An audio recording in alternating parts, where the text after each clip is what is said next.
Here we are in a 2012 GMC Yukon Denali. So we're going to program a remote.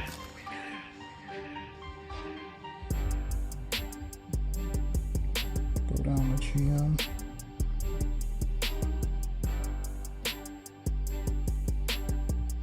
Remote.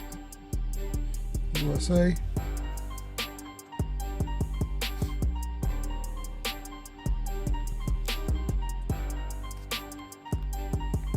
Auto, let it detect, can type 1, program remote.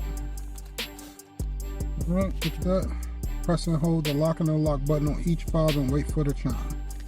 So, show you what I'm doing. You gotta press it together.